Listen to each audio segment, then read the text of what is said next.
Okay, so in this video, I want to talk about the term branding, specifically what it means and why it is so important for us as photographers, and why it makes or breaks your photography business. And I'm not just talking here about the type of branding that you normally maybe think of, like your logo, your fonts, your colors, but I'm talking about bigger picture branding, and specifically the power of branding consistency and the damage of inconsistency with your branding. So I want to start off with a story to flesh this out for you. So last summer, my parents wanted to take me and my wife, Kayla, and one of my mom's sisters, my Aunt Margaret, for a day on a Michigan lake, just to go out and go boating. So it's just like a chill day on the lake under the sun, and it sounded pretty nice. So my dad booked a boat rental near the lake where we were going to, and he did a little research and he found this place and he said the website was great and the reviews were great and it seemed like, okay, great, all good, right? So that day came, and the day in the summer that we had all, taken the whole day off work, and we drove 2 hours up north.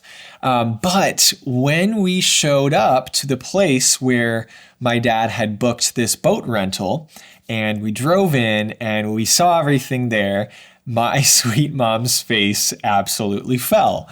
And why did her face fall? Well, what did she see? So we drove up and we basically saw this like dingy little shack looking office with a gravel driveway, terrible landscaping, like weeds everywhere, and two redneck looking dudes sitting in the office with office supplies that frankly look straight out of the early 2000s, okay? So immediately we were all, and especially my mom, thought we had either gotten scammed or we had either at bare minimum certainly booked the wrong rental company. And the thought of like, will this boat we rented even work? Definitely crossed our mind. And we were like, will we be safe on this boat? Like, are we, all these things came to mind. And just notice, by the way, this was simply because of how we drove up and experienced the boat rental company's office facility and grounds. That's it. Like, did we actually have an incredible day boating? Yeah, we actually did. Like, it was pretty good. The boat wasn't the most cosmetically beautiful boat, but it did actually run pretty well. We didn't have any issues with it. But I will be honest, our trust when we had that first experience was immediately shaken with this company. And I would kind of be surprised if my parents, or at least my mom, ever went with that company again or recommended them. Isn't that crazy?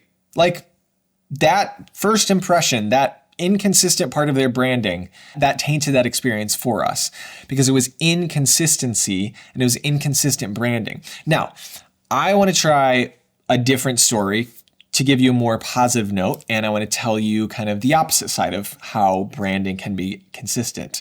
So this year, my wife and I have been looking for an accountant. So obviously someone to file our taxes for us.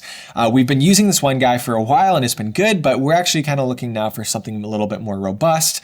We've had consults with other accountants lately, but so far nothing has really felt right with somebody new, and a lot of people that we've met with kind of just felt like a little sketchy. And in accounting, that is definitely something we want to avoid. We do not want to get audited. We don't want to get screwed over by an accountant who's not trustworthy or who's not filing our taxes the correct way. And so, yeah, we really want someone who's trustworthy. So one day, and this was like very recent actually, I was at a family get together just for my family, and I was talking to my brother-in-law, Jake. And Jake was talking to me and mentioning this firm that he's connected with that does accounting or communicates with the IRS, all that stuff. And he tells me about them.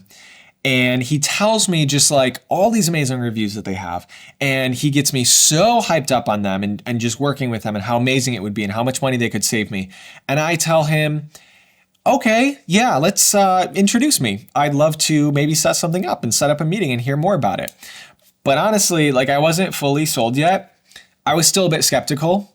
So later that day, after we talked and after we'd parted ways, he then texts me this firm's website. And so I was like, oh, sweet. So I opened the website and immediately I saw beautifully designed, pages and clear reviews and very captivating copy that spoke directly to where I was in my search for an accountant. And, beautiful videos and nothing sketchy or scammy about their website at all. And so immediately my trust was built with this firm because right away, the consistency with all that Jake had told me about them and who I found they basically were as I took the next step with them, it was exactly the same. It was consistent. It was exactly what I heard it was going to be, if not better, right? And that's not telling everything, their website, but it told me something. And in that moment, amongst many others, I realized, again, the importance of branding consistency in a business. Because see, people, talk all over the place about branding with reference to like colors, fonts, and, redoing your logo and using the same slogans across your marketing. But just understand that is only a very small facet of branding. And frankly, that is a very low leverage form of branding. Branding is all about overall consistency. It is about demonstrating that you are exactly who you say that you are at every single turn of your client's experience with you, both before they work with you and after they work with you.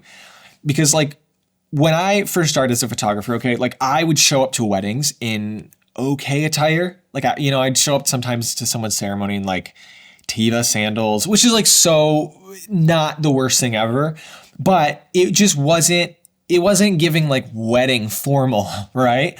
I would show up to Zoom consult calls with bad lighting and ugly backgrounds, and I had even my prices. They were incredibly low compared to the clients I was trying to attract and the clients I said I was attracting. And then one day I kind of stopped myself and I asked myself, I was like, okay, hold on.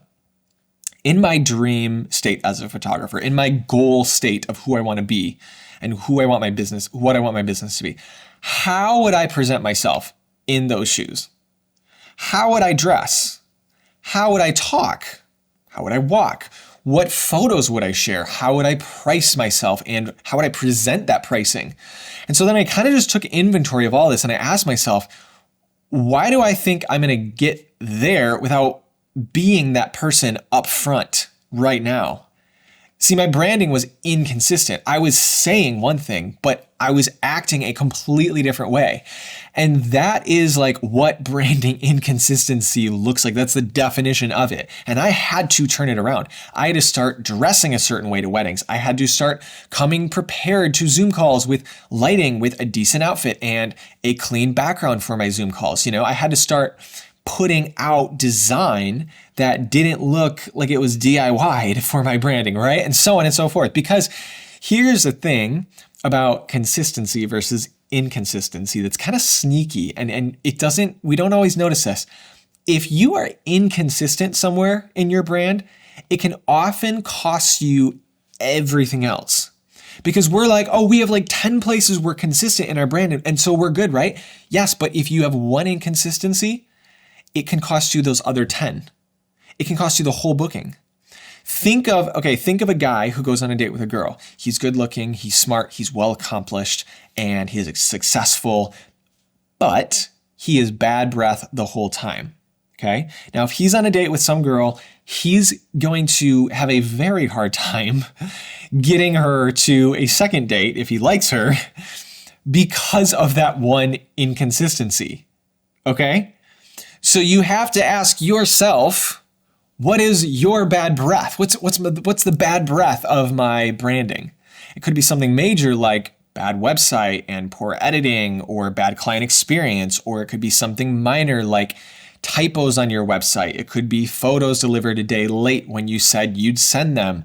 It could be unprofessional attire at the wedding. It could be just really bad lighting on your Zoom call like I had. But the thing is, clients are making subconscious judgments about our brand throughout the entire experience, whether we know it or not. And the sneaky part is, again, most of those silent judgments we will never even hear about. Having a beautiful website, that's an expectation, you guys. If you say you're a high-end photographer, you gotta have a beautiful website. It's an expectation. It's not even something that's thanked. It's not even something that's almost noticed by people. It's just oh, yep, this is congruent with what they said. Having your photos delivered on time is the expectation if you say you'll deliver in them that day. But it doesn't, even though those are expectations, and they're kind of thankless jobs, it doesn't make them less important. It's kind of like if you have a shirt and you have a stain on your shirt, have you ever noticed that you never, if there's no stain, you never notice that there's no stain. No one says like, wow, what a clean shirt. Like no one says that. But when it has a tiny little small stain, even though the rest of the shirt is beautifully cleaned, you notice and you say, wow, the shirt is dirty, right? Just that tiny little blemish makes the whole shirt dirty. It is the exact same with your branding. So my challenge to you today is to ask yourself, where is my branding inconsistency coming from? Where's the stain on my shirt? What is the bad breath of my branding?